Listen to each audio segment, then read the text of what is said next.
ఆల్వాల్ సర్కిల్లోని చిన్నరాయుడు చెరువు ప్రస్తుతం నిర్లక్ష్యానికి గురై మురికి కుంటగా మారబోతోంది. మల్కాజ్గిరి ఇన్ఛార్జ్ లక్ష్మీకాంత్ రెడ్డి మాట్లాడుతూ ఒకప్పుడు వ్యవసాయ చెరువులు గ్రామాల జీవనాధారంగా ఉండేవని, చిన్నతనంలో పిల్లలు అక్కడ ఆడుకోవడం, స్నానాలు చేయడం, ఈతలు కొట్టడం సాధారణ విషయమని గుర్తు చేశారు. ప్రస్తుతం చుట్టుపక్కల కాలనీ నుండి భారీగా డ్రైనేజ్ నీరు వచ్చేయడంతో చెరువు నీరు పూర్తిగా కలుషితమై దుర్వాసన వెదజల్లుతోందని అన్నారు. చెరువు పరిసరాలలో దోమలు పెరిగిపోవడంతో ప్రజల ఆరోగ్య సమస్యలతో భయపడుతూ జీవిస్తున్నారని ఆవేదన వ్యక్తం చేశారు. మైనంపల్లి హనుమంతరావు ఆదేశాల మేరకు చిన్నరాయుడు చెరువుకు పునర్జీవం చేపట్టి పూర్వ వైభవం తీసుకువస్తామని తెలిపారు. చెరువులను పరీక్షించి అభివృద్ధి చేసే భవిష్యత్తు తరాలకు మంచి పర్యావరణం, స్వచ్ఛమైన నీటి వనరులు అందుబాటులో ఉంటాయని పేర్కొన్నారు. ఇవాళ మైనంపల్లి హనుమంతరావు గారి యొక్క ఆలోచన మేరకు, ఆయన ఆదేశాల మేరకు చిన్నరాయన్ చెరువు, రేపటి బండ చెరువు కూడా వెళ్తామండి. ఈ రెండు కూడా బ్యూటిఫికేషన్ అనొద్దు కానీ ఈ చెరువులకు ఒక పునర్జీవం, ఈ చెరువులకు ఒక పునర్దశ తేవాలనే ఏకైక సంకల్పంతోనే మైనంపల్లి హనుమంతరావు గారు ఈ రెండు చెరువులను కూడా తీసుకోవడం జరిగింది.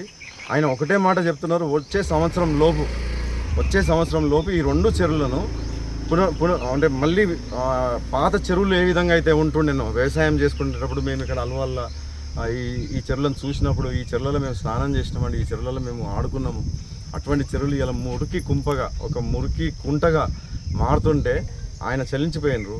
దాన్ని ఇనిషియేట్ చేసుకొని ఎట్లయితే మన నల్ల చెరువు ఉప్పల్లో జరిగిందో ఆ విధంగా చేయాలనే ఏకైక సంకల్పంతో ముందు యాక్చువల్లీ ఇవాళ కాదండి ఇది ఆలోచన. ఆయన 2022లోనే ఈ యొక్క మోరి నీళ్ళు ఏదైతే మనకు అర్జెంట్ బస్తీ సైడ్ నుంచి వచ్చే మోరి నీళ్ళని ఇప్పుడు కూడా మీరు చూడవచ్చు, అక్కడ పైప్ లైన్ ఇంకా అక్కడ పక్కకు పడేసి ఉన్నది. ఆయన శాంక్షన్ చేయించినటువంటి పైప్ లైను కొద్దిమేర జరిగిన తర్వాత అప్పుడు జరిగిన రాజకీయ పరిణామాలతోని ఆ వర్క్ని ఆపేయడం జరిగింది 2023లో, మీరు అందరికీ తెలిసిందే. ఇప్పటికి కూడా అది ఆ మురికి నీళ్ళు ఇందులోకి వస్తే ఇది కంప్లీట్ ఒక డ్రైనేజ్, ఒక సెప్టిక్ ట్యాంక్ లెక్క తయారవుతుందన్న ఆలోచనతో 2022లోనే ఆయన సంకల్పించిండ్రు. సరే, దాన్ని మళ్ళీ ముందుకు కొనసాగింపుగా ఇప్పుడు తీసుకెళ్తున్నారు. మురికి నీళ్ళు చెరువులకు రాకుండా ఉంటే అది సగం ప్రాబ్లం సాల్వ్ అయిపోతుంది. ఉన్న ఏదైతే మురికి జమ అయిందో దాన్ని డీసిల్టింగ్ ద్వారా తీసి బయట వేసుకుందాం. దాంతో ఈ గుర్రపు డెక్కకు శాశ్వత పరిష్కారం దొరుకుతుంది అనే ఆలోచనతో సరే ఈ బ్యూటిఫికేషన్ అంటారా, ఇవన్నీ అయిన తర్వాత ఏదైనా చేసుకోవచ్చు. సిగ ఉంటే కొప్పు ఎట్లయినా వేసుకోవచ్చు. అట్లా ఇవన్నీ తర్వాత చేసుకునేటివి.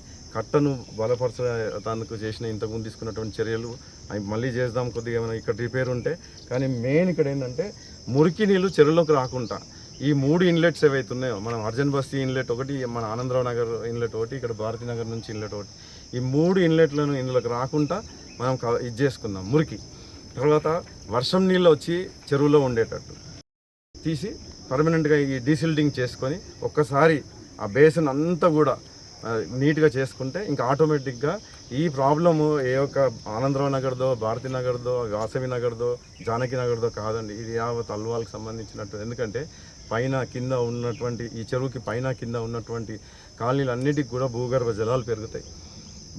భూగర్భంగా ఏదైతే బోర్ల మీద ఆధారపడి ఉన్నాం ఇక్కడ అందరం కూడా, ఇదివరకు బాయిలు ఉండేటివి, బాయిలు పోయి ఇప్పుడు బోర్లు వచ్చినాయి. బోర్లు వాటర్ ఇది కూడా టేబుల్ పెరుగుతుంది. కాబట్టి ఇది ఆయన తీసుకున్నటువంటి ఒక మంచి నిర్ణయం అని అందరు కాలనీవాసులు, ఇలా మనం ఎన్నో కాలనీలు తిరిగినా మనం అందరు కాలనీవాసులు కూడా ఏకగ్రీవంగా సపోర్ట్ చేస్తున్నారు.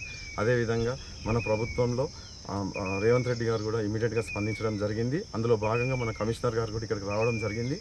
ఇది యాజ్ సూన్ యాజ్ పాసిబుల్ ఇది ఒక వర్క్ స్టేటస్కి, వర్క్ ఎగ్జిక్యూషన్కి ఇది దగ్గరలోనే ఉన్నామని చెప్పి దగ్గరనే ఆయన ఆలోచన ఎగ్జిక్యూషన్ చేసేందుకు అటు ప్రభుత్వం సహకరిస్తున్నది, ఇటు కాలనీవాసులు కూడా. ఎందుకంటే డీసిల్టింగ్ అయినప్పుడు కానీ ఒక పెద్ద లారీలు తిరుగుతాయి, ఇవన్నిటికీ కూడా అన్ని ఫిజబిలిటీలు చూసుకొని దీని ఒక టెండర్ ప్రాసెస్కి తీసుకొచ్చే ఆలోచనలో మైనంపల్లి హనుమంతరావు గారు ఉన్నారు. అదేవిధంగా మేము ఆయన ఫాలోవర్స్ అయినటువంటి, కాంగ్రెస్ ఫాలోవర్స్ అయినటువంటి మేము కూడా ఆయనకు ఎట్లా సహకరించాలి ఏందనే విషయంలో ఇటు కాలనీవాసులతో కానీ అటు ప్రభుత్వంతో కానీ కోఆర్డినేట్ చేసేందుకు ఎల్లవేళలా మేమందరం కూడా అందుబాటులో ఉంటామండి.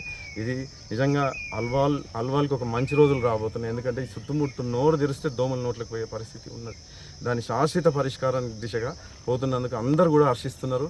ఇటు ఫస్ట్ అయితే ఒక ఫస్ట్ ఫేజ్ కిందకి ఇక్కడ ఈ చెరువు తీసుకుందాం, సిఆర్సి, అటుకు వచ్చేసరికి బండ చెరువు తీసుకుందాం అనే ఆలోచనతోనే మైనంపల్లి హనుమంతరావు గారు ఉన్నారు. దానికి అందరూ కూడా వాళ్ళ హర్షం వ్యక్తం చేయడం జరిగింది. థ్యాంక్ యూ అండి అందరికీ. ఈ చిన్నరాయని చెరువు యొక్క పరిస్థితి చూస్తే గతంలో మేము చిన్నగా ఉన్నప్పుడు ఈ యొక్క చెరువులో ఎంతో ఆడుకుంటూ ఎంతో సుందరంగా ఉండేది. ఇప్పుడు మొత్తం కూడా దీంట్లో డ్రైనేజ్ కలుస్తూ ఒక మురికి కుంపగా తయారైంది. సో దీన్ని ఎంత మనం అభివృద్ధి చేసుకుంటే మనము మన భవిష్యత్ తరాలకు కూడా ఈ చెరువు ఒక చెరువు అందుబాటులోకి వస్తుంది. కాబట్టి దీనికి పూనుకున్నటువంటి ఈ యొక్క కార్యక్రమానికి పూనుకున్నటువంటి మైనంపల్లి హనుమంతరావు గారికి మా కాలనీ తరఫున ప్రత్యేకమైన ధన్యవాదాలు తెలియజేస్తూ, ఇలాంటి మంచి కార్యక్రమాలు ఎన్నో చేస్తారు. ఈ యొక్క చెరువును మాత్రం మనం అభివృద్ధి చేసుకుంటే రాబోయే తరాలకు కూడా ఇది అందుబాటులో ఉండి మనందరం కూడా భూగర్భ జలాలు కూడా పెరిగి మనమందరం కూడా ఇక్కడ వాకింగ్ కూడా మనం చేసుకోవచ్చు. సో దీనికి పూనుకున్నటువంటి హనుమంతరావు గారికి ప్రత్యేకమైన ధన్యవాదాలు తెలియజేస్తా ఉన్నాం.